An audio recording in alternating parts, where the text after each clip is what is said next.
Hindi lang Ukraine ang bansa na lumalaban sa Russia. Pati ang Moldova ay humaharap na rin sa hamon.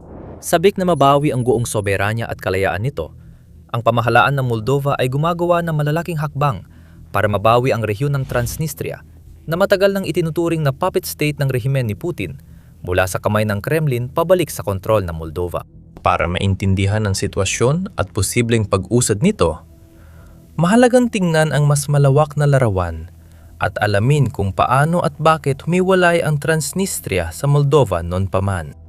Ang Transnistria, na tinatawag ding Pridnestrovian Moldavian Republic o PMR, ay isang makitid na lupain sa pagitan ng Ilog Dnistar at hangganan ng Moldova at Ukraine. Sakop nito ang 1,600 square miles o 4,100 at 63 square kilometers ng lupa at tahanan ng humigit kumulang 367,000 katao.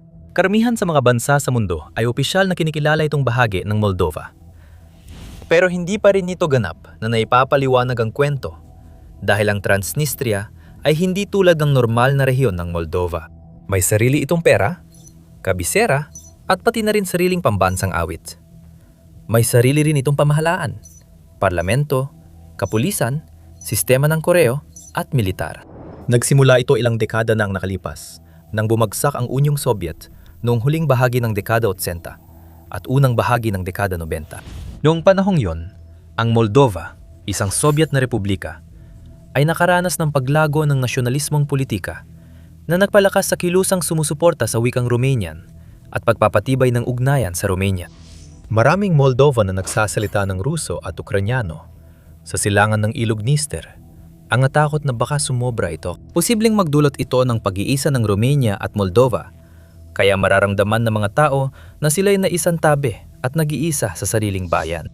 Nagsimulang sumiklab ang tensyon at ang mga opisyal na kaalyado ng Soviet ay pumasok upang ipahayag ang pagbuo ng PMR noong 1990 bago pa man formal na umalis ang Moldova sa USSR. Nagkaroon agad ng maikling digmaan, ang digmaang Transnistrian. Pagkatapos nun, nagharap ang mga puwersang pro-PMR tulad ng Transnistrian Republic Guard, militia at mga unit ng Neo-Cossack laban sa mga puwersang pro-Moldovan, kabilang ang militar at pulisya ng Moldova. Nang himasok ang Rusya, sinuportahan ng mga separatista at nagpadala ng ika-14 na hukbo upang palakasin ang kanilang hanay.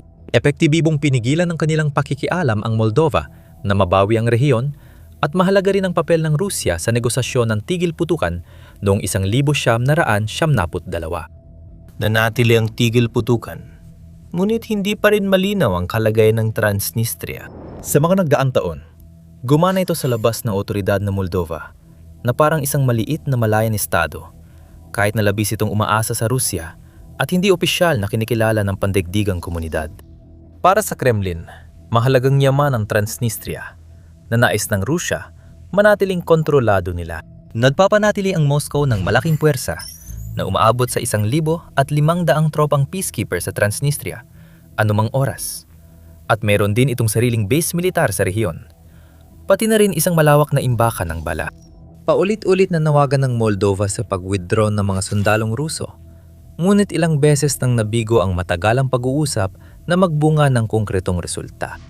Hindi lang ito tungkol sa tropa. Nagbibigay ang Rusya ng pampolitika at pinansyal na suporta sa teritoryong ito na humiwalay na ginagamit bilang estratehikong posisyon para magpatupad ng pampolitika, militar at pang-ekonomiyang presyon sa Moldova at pigilan itong sumali sa mga alyansa tulad ng NATO at European Union. Ginagamit ng Moscow ang presensya nito sa Transnistria para hindi direktang kontrolin ng kapalaran ng Moldova. Sa loob ng maraming taon, may umiiral na takot sa Moldova at sa labas nito na maaring subukan ni Vladimir Putin, ang Pangulo ng Rusya, na maglunsad ng isang pagsalakay na katulad ng ginawa sa Ukraine, gamit ang Transnistria bilang panimulang punto para sa ganong pag-atake. Maaring ulitin ni Putin ang estratehiyang ginamit niya sa Ukraine. Sa mga unang araw ng pananakop, iginiit niya ang isang espesyal na operasyong militar para i-denazify ang bansa at iligtas ang mga etnikong Ruso sa silangang Ukraine, gaya ng Donetsk at Luhansk, mula sa pag-uusig at posibleng genocide. Pwede rin siyang gumawa ng kwento tungkol sa Moldova na sinasabing ang pro-European na gobyerno ay nagdudulot ng banta sa pag-iral ng mga tao sa PMR. At higit na ang tanging option ay magpadala ng mga tropang Ruso at magtatag ng isang uri ng security buffer sa kahabaan ng hangganan ng Transnistria. Sa katunayan, matagal nang nabababala ang mga opisyal ng Moldova tungkol sa ganitong senaryo. Noong Abril ng 2025, halimbawa, tinawag ni dating Intel Chief ng Moldova, Yuri Brychag, ang presensya ng militar ng Rusya bilang tunay na banta sa seguridad ng Moldova at katatagan ng Europa. Sabi pa niya, posibleng pilitin ng makinari ng digmaan ng Kremlin na dumaan sa Ukraine at magmartsa papuntang kabisera ng Moldova. Kung, huwag naman sana, magtagumpay ang mga Ruso na makalusot at malampasan ng Odessa, maari silang pumasok sa Transnistria at mula roon ay maari nilang marating ang Chisinau sa loob lamang ng ilang araw. Isa lamang ito sa maraming dahilan kung bakit gustong paalisin ng tuluyan ng mga opisyal ng Moldova ang Russia sa rehiyon. At maaring dumating na sa wakas ang kanilang pagkakataon. Heto kung bakit. Bago nagsimula ang digmaan laban sa Ukraine, kakaunti lang ang pag-asa na magkakaroon ng kahit anong uri ng muling pagkakaisa sa pagitan ng Moldova at Transnistria. Malakas ang suporta ng Russia sa rehiyon, lalo na't mahigit 30 taon na silang nakakatanggap ng libreng natural gas. Ang gas ang napapatakbo sa negosyo, nagpapainit sa bahay, at sumusuporta sa ekonomiya ng Transnistria. Pinapagana rin ito ang malaking bahagi ng natitirang bahagi ng Moldova. Dahil ang pinakamalaking power station ng bansa, ang Kurchurgan Power Station, ay matatagpuan sa loob ng mga hangganan ng PMR. Sa simula ng 2025 gayunpaman, nagbago ang lahat. Natapos ang 5 taong kasunduan ng Gazprom ng Russia at Naftogaz ng Ukraine na nagdulot ng malalang krisis sa enerhiya sa PMR. Sa isang iglap, bigla na lang nawalan ng pampainit o mainit na tubig ang mga tao. Biglang tumaas ang mga singil sa enerhiya. At ang ilang maliliit na pamayanan at baryo ay tuluyang naputulan ng mahalagang enerhiya na kailangan nila para mabuhay. Apektado ang buong Moldova dito. Ngunit ang mga tao sa Transnistria ang pinakaramdamang epekto dahil palagi silang nakakaranas ng paulit-ulit na pagkawala ng kuryente at sobrang lamig sa kanilang mga tahanan. Napahanap agad ng solusyon ang Moscow habang nagbigay ang European Parliament ng 1.7 bilyong dolyar na tulong para matulungan ang Moldova sa krisis. Gayunpaman, patuloy na nagdurusa ang Transnistria.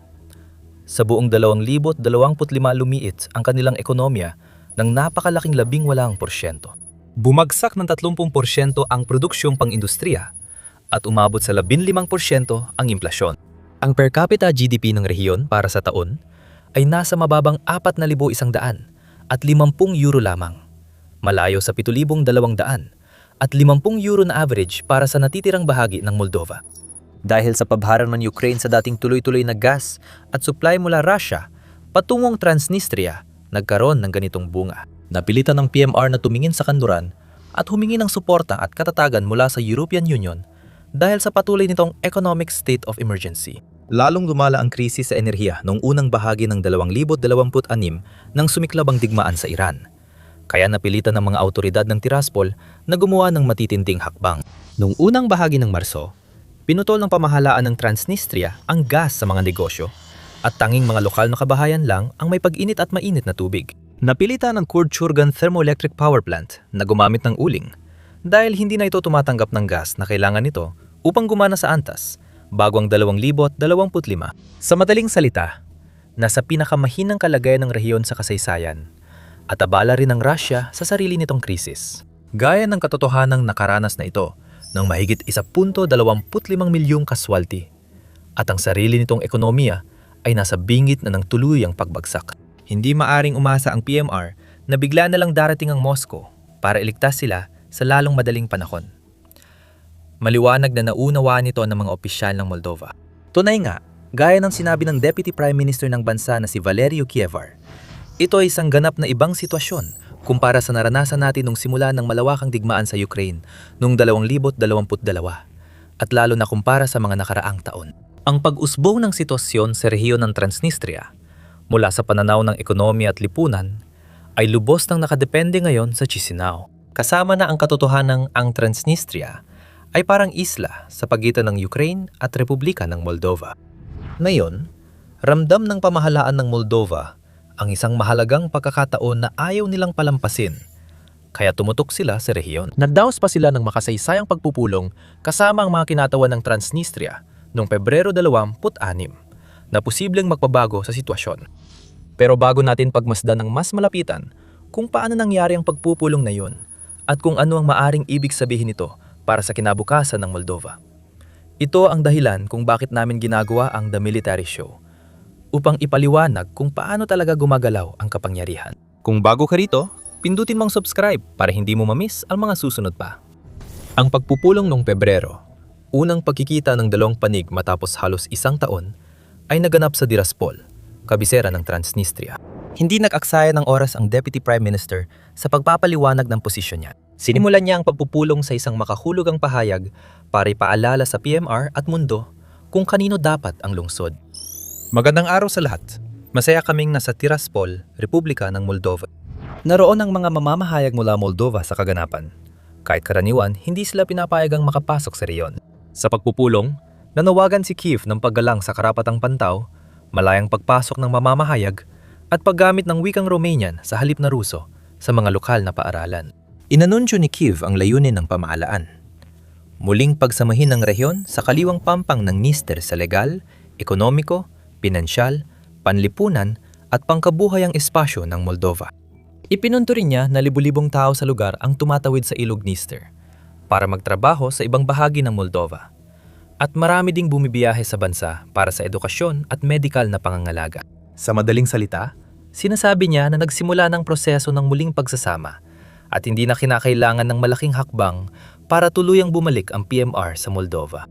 Ang kanyang katapat sa Transnistria na si Vitaly Ignatiev, pinuno ng Foreign Ministry ng PMR at wanted din sa Ukraine dahil sa ugnayan sa Moscow, ay naniniwalang magandang senyales ng mga darating na pangyayari ang pag-uusap ng dalawang panig. Habang hinihikayat na ituon ang pansin sa mga pangangailangan ng mga tao at iwasan ang tinatawag niyang politisasyon dahil naipit na ang mga leader ng PMR at naubusan ng opsyon, naniniwala ang mga analista tulad ni Andrei Kururaru na ito na ang tamang panahon para kumilos ang Moldova at muling isama ang rehiyong humiwalay.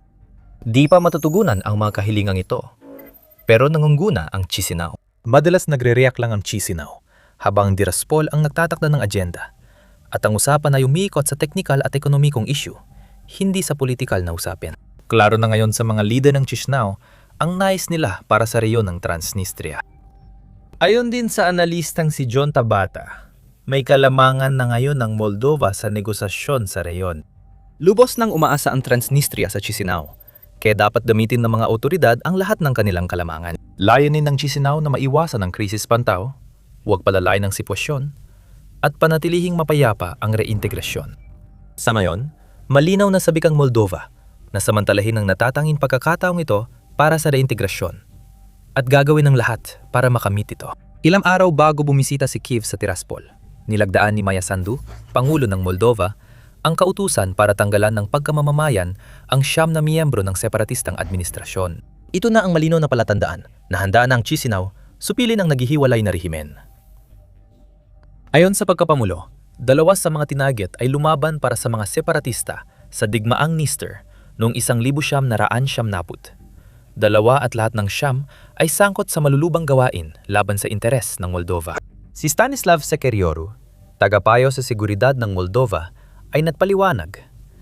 Ang mga gawain ito ay para sa interes ng isang dayuhang estado na lumalabag sa neutralidad ng ating bansa at nagsasagawa ng pananakop sa kalapit na estado ng Ukraine. Ang pagbawi ng pagkamamamayan ay hakbang na ayon sa batas at ipinapatupad kapag naapektuhan ng pangunahing interes ng Moldova. Hindi magandang tugon ng PMR kung saan tinawag ni Ignatiev ang pagbawi ng pagkamamamayan na mapanira. Nakikita namin ang presyon sa mga taga-Transnistria, sa mga partikular na individual, at sa buong Transnistria, at itinuturing naming mapanira ang mga ito. Ngunit hindi na handang yumuko at sumunod ang mga opisyal ng Moldova sa agenda ng PMR. Handa na silang bawi ng kanilang lupa, paalisin ang mga Ruso, at muling pagisahin ang bayan. Marangal ang layuning ito, ngunit hindi madaling makamit. Kahit na mahina ngayon ang Russia at Transnistria, marami pa ring hamon na kailangang lampasan ng Chisinau. Ang una ay may kinalaman sa gastos. Ang Moldova ay isa sa pinakamahirap na estado sa Europa. Kung gusto nitong ibalik ang Transnistria, kailangan nitong sagutin ang gastos ng proseso. Halimbawa, dahil may humigit kumulang 367,000 katao ang nakatira sa Transnistria, karamihan sa kanila ay kailangang isama sa sistema ng pensyon ng Moldova.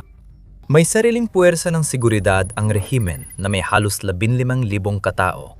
Kailangan din silang sanayin muli at isama sa sariling mga institusyon ng depensa at seguridad ng Moldova. Isang proseso na hindi lang magastos, kundi delikado rin. Tinatayan ng mga eksperto na ang ganap na reintegrasyon ay maaring magkahalaga ng 500 milyong euro hanggang 1 bilyong euro kada taon sa unang 3 taon. Sa kabutihang palad, may mga plano ng nakahanda para makalilang ang pondo. Kamakailan, inihayag ng pangalawang punong ministro ang pagbuo ng isang convergence fund na makakatulong upang matugunan ang iba't ibang gastusin ng muling pagkakaisa sa Transnistria. Gagamitin ng pamahalaan ng mga buwis at exemption sa customs upang mapalaki ang pondong ito sa paglipas ng panahon. Nagpasa rin ng panukalang batas ang mga kinatawa ng nagharing partidong Aksyon at Solidaridad ng Moldova para matiyak na patas ang pagtrato sa lahat ng negosyo sa buong proseso ng reintegrasyon. Sinikap ng mga autoridad ng Moldova na pagandahin ang buhay sa kabilang pampang ng Ilog Dniester katapat ng Transnistria upang ipakita sa mga tao ng PMR kung gaano pagaganda ang kanilang buhay kung sila ay muling makikiisa. Habang lalong humihirap ang rehiyon at lumalala ang krisis sa enerhiya nito, napapansin ng mga tao na baka mas magandang buhay sa kabilang panig. Ayon kay Kururaru, 10,000 tao ang araw-araw na tumatawid sa ilog para magtrabaho sa mga kumpanyang Moldovan at lalo pang dumami ito kamakailan. Dumami ang nagtatrabaho mula Transnistria sa Chisinau. Nagbago rin ang sahod at presyo sa Transnistria, dahilan ng pagbaba ng kalidad ng buhay doon. Lalong lalaki ang agwat ng pamumuhay sa Transnistria at ibang bahagi ng Moldova kung patuloy nilang tatanggihan ang muling pagsasama. Halimbawa, plano ng Moldova na doblehin ng minimum na sahod sa 2,030 sa Transnistria, magiging epektibo lang ito kung sasali sila sa Moldova. Mukhang lalakas at unlad pa ang Moldova sa mga susunod na taon. Habang lumalayo ito sa Russia at pinapalakas ang ugnayan sa Europa at kanluran, mas nagiging malinaw at madali ang desisyon para sa mga tao ng PMR. Meron na lang isang huling balakid na nakaharang sa mapayapang proseso ng muling pagsasama. Russia. Maaring pumayag ang mga tao at leader ng Transnistria na sumanib muli sa Moldova. Pero malabong payagan ito ng Kremlin. Malinaw na layunin ng Moscow na panatilihin ang impluwensya sa rehiyon gaya ng patuloy na presensya ng tropang Ruso sa Transnistria mula separatistang digmaan noong 1992. May malaking imbakan ng bala ang Russia malapit sa Kolbazna sa Transnistria. Isa ito sa pinakamalalaking imbakan ng bala sa silangang Europa. 1 milya lang mula sa hangganan ng Ukraine. Tantiyan ng eksperto, may mga 20,000 tonelada ng lumang supply ng Soviet sa loob, pati ilang malalaking piraso ng kagamitang militar. Kahit luma na at galing pa sa ikalawang digmaang pandigdig ang karamihan ng mga bala, ayaw pa rin ng Russia na isuko ang mga supply na iyon. Ayon kay Tabata at maraming analyst, malabong voluntaryong pauwiin ng Russia ang kanilang mga tropa. Ang problema gayunpaman ay kahit nakakaunti lang ang mga tropang Ruso sa rehiyon, mula 1,500 hanggang 3,000 ayon sa iba't ibang source, ayaw ng Moldova na paalisin sila gamit ang dahas. Wala itong malaking hukbo dahil mayroon lamang itong 5,000 aktibong sundalo at 58,000 pa na nasa reserba. Wala ring tangke o mahahalagang kagamitan para sa operasyon ang Moldova. Hindi ito sapat na malakas para makipagsabayan kahit sa maliit na puwersa ng Russia, hindi gaya ng Ukraine. Ayaw rin ng Chisinau na bigyan si Putin ng dahilan para magpadala ng mas maraming sundalo sa Moldova.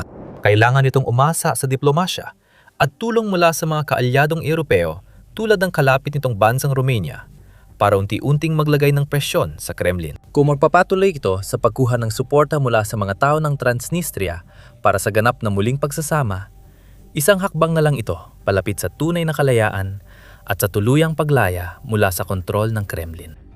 Ngayon, maaari mong malaman pa kung paano tuluyang bumagsak ang mga pangmatagalang plano ni Putin para sa Moldova sa video na ito, na nagpapakita kung paano tumitindig ang maliit na bansang silangang Europeo na ito laban sa pinakamalaking siga sa mundo at ipinaglalaban ang kinabukasan nito gaya ng hindi pa nagagawa noon.